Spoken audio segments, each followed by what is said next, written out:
France Inter, il est 12h30.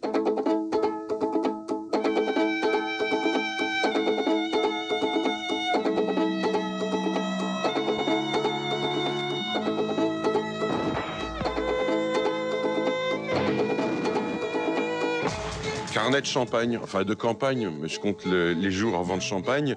Numéro 83, apparemment. Bonjour, dans le flot des initiatives locales, investissement d'un nouveau genre, action régionale et création propre à une culture contemporaine, nous avons souvent, grâce à vous, des exemples multiples à faire valoir. Aujourd'hui, plus particulièrement, pour cette dernière journée d'un bref passage dans les Pyrénées-Orientales, voici deux savoir-faire qui nous ont autant touchés qu'intéressés. Le premier concerne directement l'histoire d'une productrice et scénariste de films exilée aux États-Unis.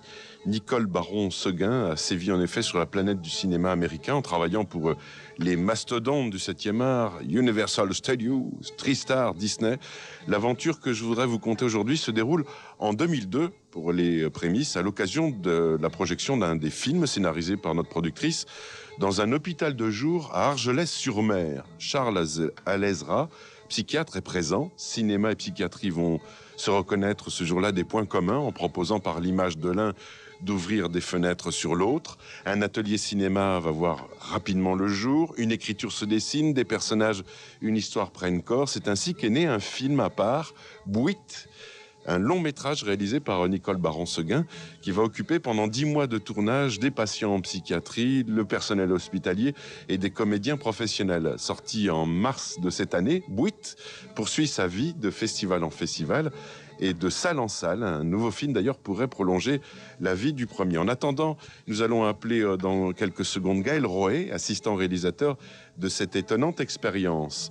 L'aventure vécue par Michel Pagiras n'est pas banale non plus. Michel, découvreur de musique du Sud et producteur pendant de nombreuses années pour le label Alsour.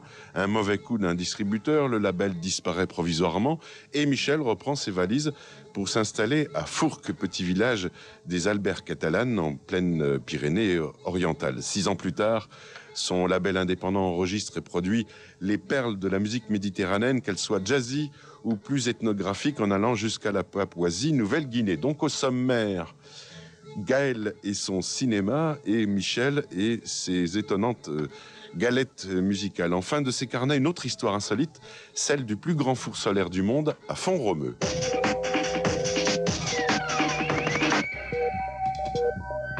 Gaël Roé, bonjour. Bonjour.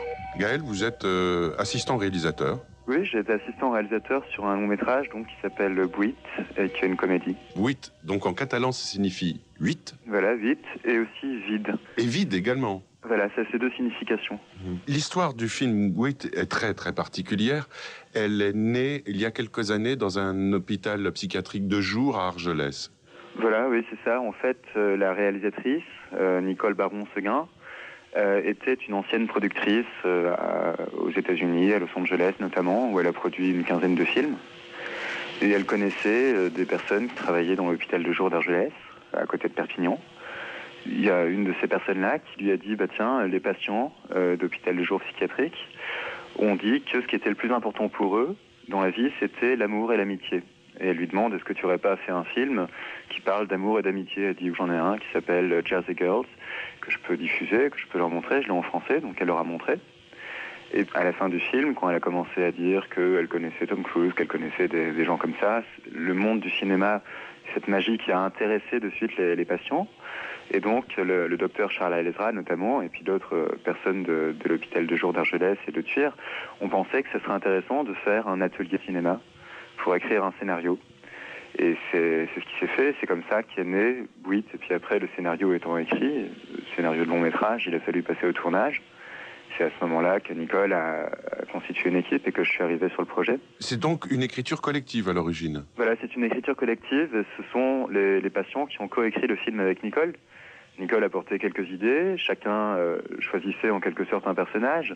Il y avait aussi, Nicole vous dirait qu'il y a un certain luxe là-dedans pour le scénariste d'entendre les voix des personnages parler, parce que les patients parlaient dans leur rôle, c'est-à-dire qu'ils choisissaient en quelque sorte leur rôle en disant mais là ce serait plus logique que je fasse ça, là ce serait plus logique que je fasse ça. Et donc le scénario s'est construit comme ça, et puis Nicole notait tout ce qui se disait, et puis ensuite elle en faisait des séquences dans les 3 actes, comme on fait un scénario en général, et puis le scénario était fait comme ça. Oui. Mais ça veut dire qu'il y avait des possibilités aussi de réécrire en cours de tournage le scénario, de modifier les scènes avec les patients? Justement, déjà c'est un tournage tout à fait bénévole pour toute l'équipe et les acteurs, sauf les techniciens images et son. Le budget du film c'est 40 000 €, ce qui est à Hollywood par exemple c'est le budget pour coiffure et maquillage. Donc on a fait un film avec ce budget-là. Et donc quelquefois il fallait improviser pour tourner, et en plus tourner dans le milieu de la psychiatrie, ça veut dire qu'il y a souvent des acteurs qui sont donc des patients, qui vont être internés un jour et donc qui ne pourront pas revenir sur le tournage ce jour-là ou dans la semaine. Donc on devait à chaque fois improviser, ou on a aussi une actrice à un moment qui a dû partir, quitter le tournage parce qu'elle voulait prendre un petit peu de recul, prendre l'air et tout ça. Donc on a changé le scénario, et à chaque fois qu'on changeait le scénario comme ça, on avait un problème et on trouvait une solution qui était encore meilleure, dramaturgiquement parlant en tout cas, que la solution de départ. Et c'était magnifique, comme si ce film avait une volonté d'exister. Vous, Gaël, vous aviez déjà assisté d'autres réalisateurs? Alors moi, à cette époque-là, j'étais lycéen au lycée de Bon Secours à Perpignan pour préparer un bac cinéma, et j'avais fait quelques tournages comme ça pour le bac dans le cadre scolaire du lycée, et c'était la première fois que j'étais assistant réalisateur sur un tournage.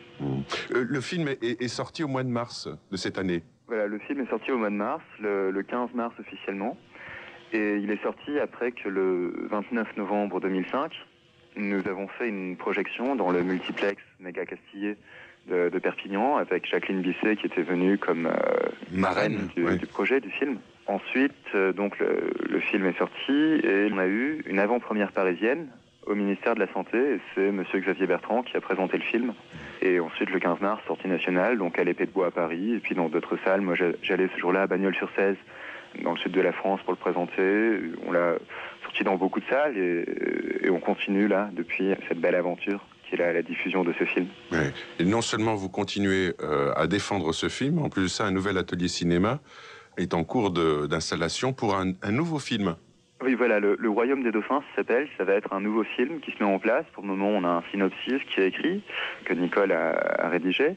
Et donc, il va y avoir très prochainement l'écriture de ce film, encore avec des patients. Et ça va encore être un projet qui aura aussi pour but la réinsertion socio-professionnelle.